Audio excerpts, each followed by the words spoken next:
오늘은 제가 요 며칠 쇼츠도 못하고 영상을 아예 못 만들었었어요. 그동안 뭘 했는지 근황을 좀 알려드리려고 영상을 켰습니다. 앞전 영상을 보시면 제가 차 사고가 났었다는 걸 아실 거예요. 수리 견적을 받으러 갔는데 그 이후의 내용이거든요. 정말 여러분, 제 차 폐차했어요 결국.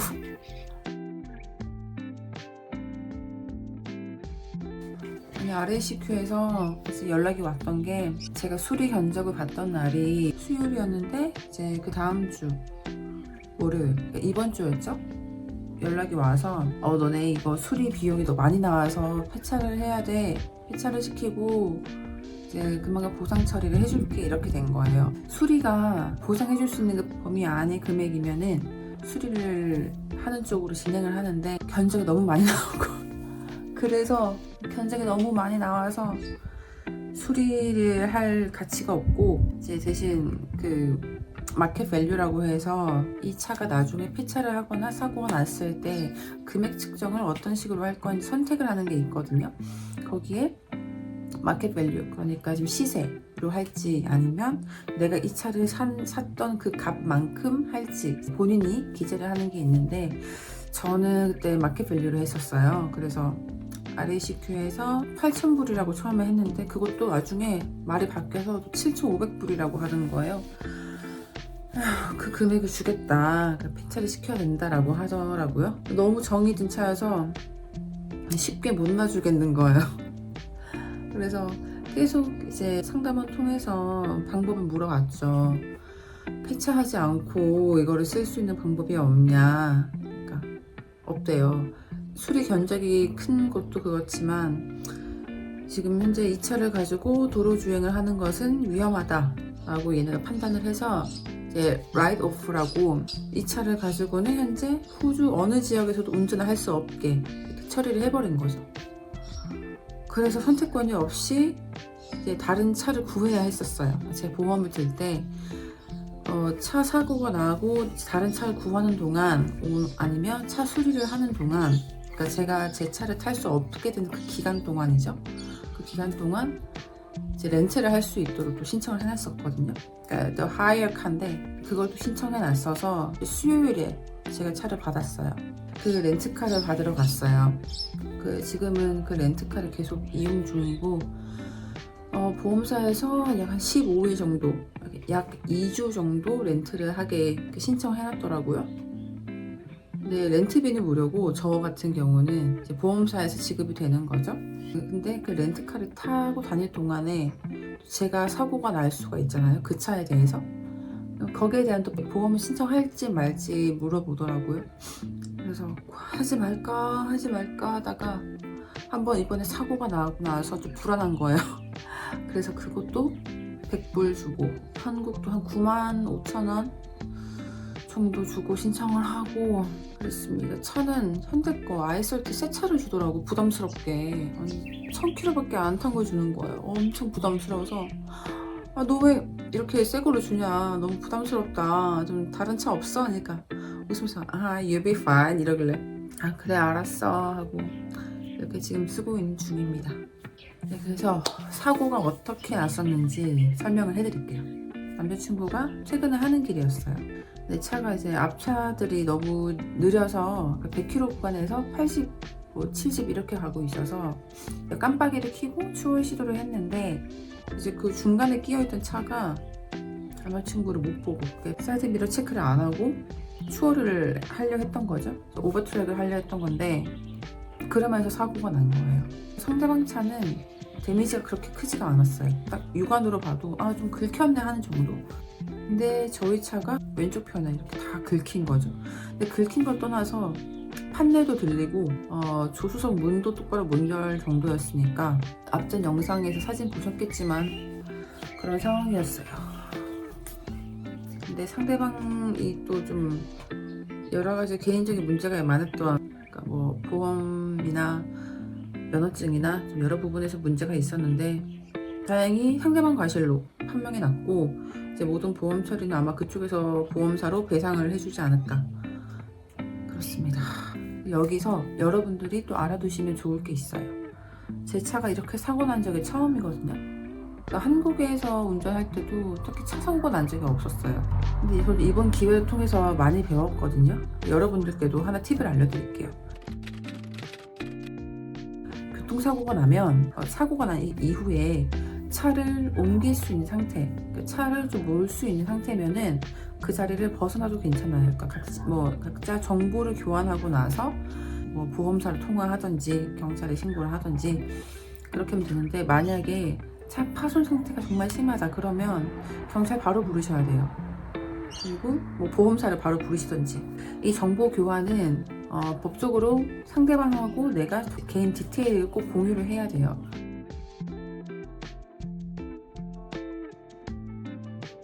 간단하게 드라이브 라이센스를 서로 교환을 하면 되는 거죠. 그게 앞면 뒷면 꼭 같이 사진 찍어서 이제 본인이 가지고 계셔야 하고요. 그리고 나중에 이제 보험 처리를 할 때 그 정보를 다 기입을 해야 돼요.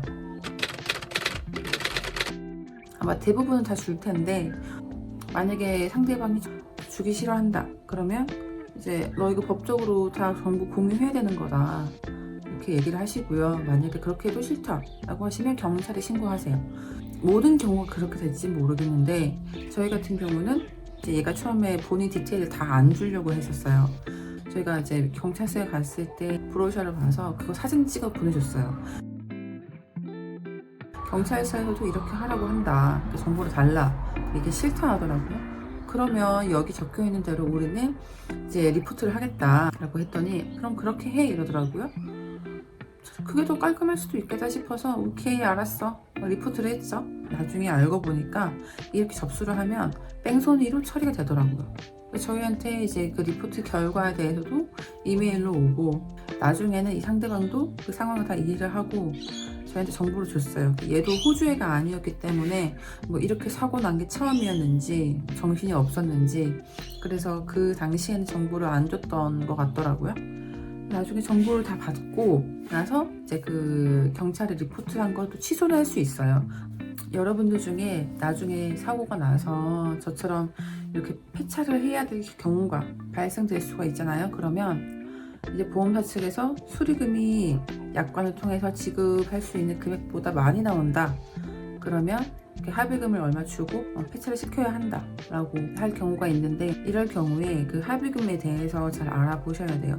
이게 무슨 말이냐면, 이제 사고 났을 때 이제 차량에 대한 시세를 매길 수 있도록 마켓 밸류로 신청을 했다고 했잖아요. 이제 이걸 시세를 어떻게 보냐면 구글에 검색을 해도 되고 카세일즈라는 사이트가 있어요.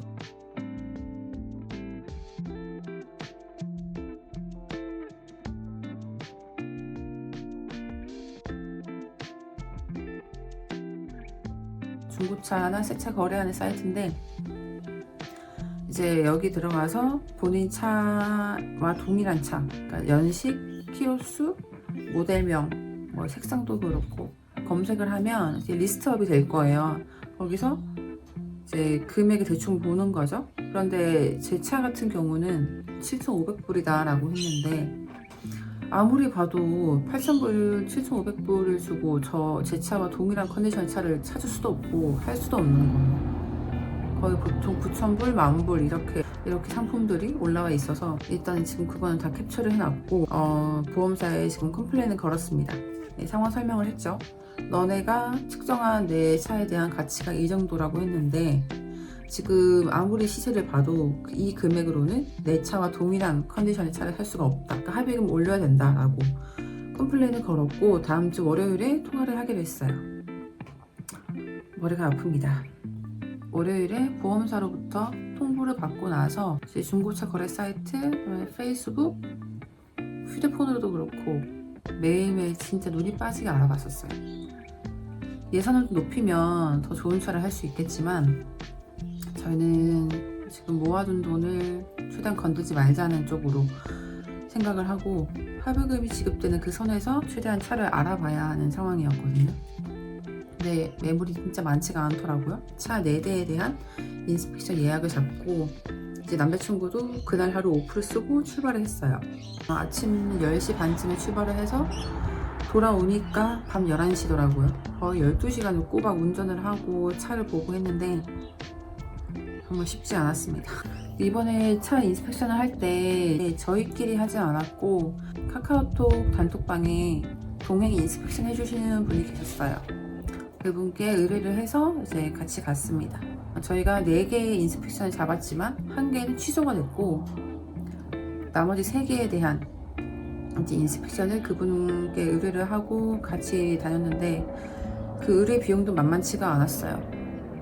그래서 좀 엄청 일정이나 차 상태나 이런 거에 대해서 스트레스를 많이 받았거든요. 첫 번째 차는 한국 분이었는데 차 상태도 괜찮았어요. 그런데 좀 상황이 좀 잘 안 맞아서 그 차는 구매를 못하고, 그리고 나머지 한 차는 좀 상태가 좀 별로였고 나머지 하나도 별로였는데, 그래도 웃겼던 게 개인이 판매를 한다고 해서 갔더니 왠지 딜러 차량 같은 느낌이 있더라고요. 그리고 이제 사진상에는 차 번호판도 이렇게 같이 있었는데 차 번호표 어디 갔냐 라고 했더니 미리 말 못해서 미안해 이런 변명을 막 늘어놓으면서 일단은 너가 이 차를 오늘 사고 싶으면 임시 번호판을 줄게, 이거 가지고 가서 너가 RWC 받고 등록하면 돼 이러는데 말이 안 맞잖아요. 어느 누가 본인 차를 그렇게 판매를 하겠어요. 그러면서 걔가 하는 말이 이 번호판 내게 아니고 내 친구 건데 빌려줄 수 있어 라고 또 말도 안 되는 소리를 하는 거예요.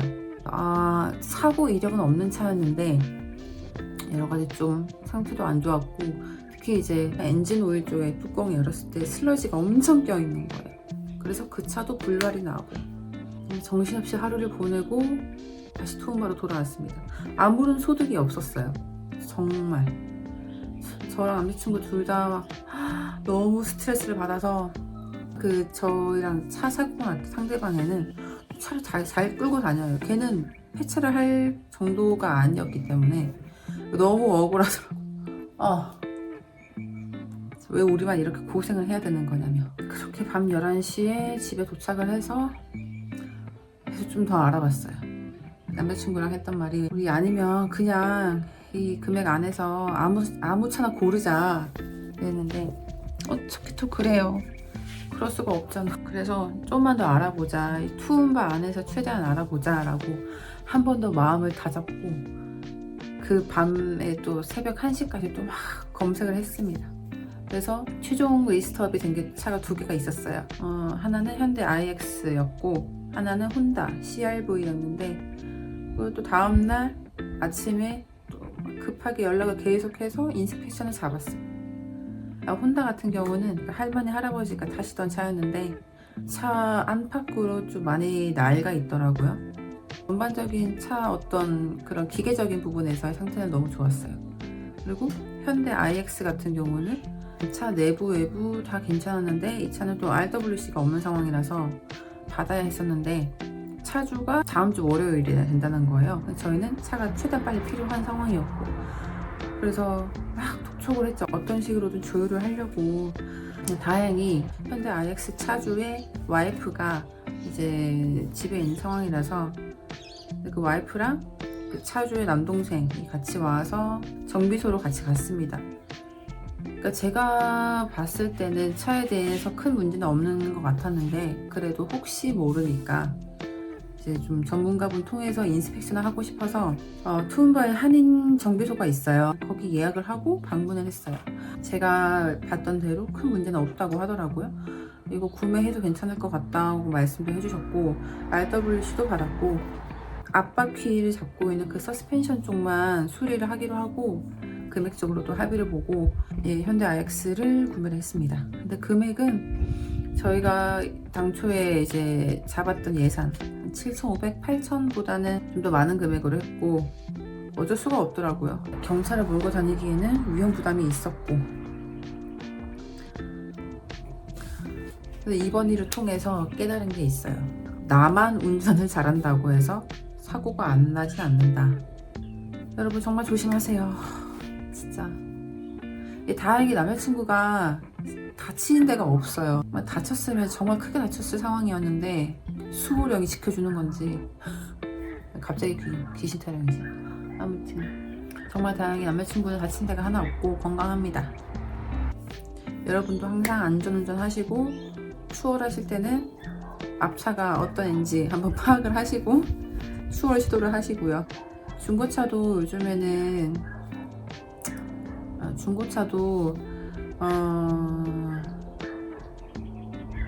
중고차 알아보실 때도 카세이지나 아니면 검틀이나 아니면 뭐 페이스북이나 딜러 홈페이지도 알아보시고 꼼꼼히 잘 알아보시고 구매를 하세요. 그런데 참고로 저는 이번에 알아볼 때 그 구글 지도에서 유스카 이렇게 검색을 하면 지역에 다 그 업체가 나오잖아요. 그러니까 투움바에서만 10군데 넘는 업체를 돌아다녔고, 그리고 브리즈번이랑 골드코스트는 그 구글 지도 검색해서 나오는 업체 웹사이트 다 들어가 봤어요. 골코도 한 20군데 넘게 다 검색을 하고 조건 다 검색을 해서 나오는 차들 확인 다 하고 정말 너무 많은 시간을 투자했습니다. 금액 대비 나쁘지 않은 차, 좋은 차를 찾은 것 같아서 너무 다행이고, 그리고 그 알아보실 때 개인이 판매하는 것 같은데 알고 보니까 딜러인 경우도 있어요. 그래서 본인이 차량에 대한 좀 지식이 없다라고 하시면 카카오톡 단톡방에도 문의해보시고 동행 인스펙션 하시는 것도 저는 추천드려요.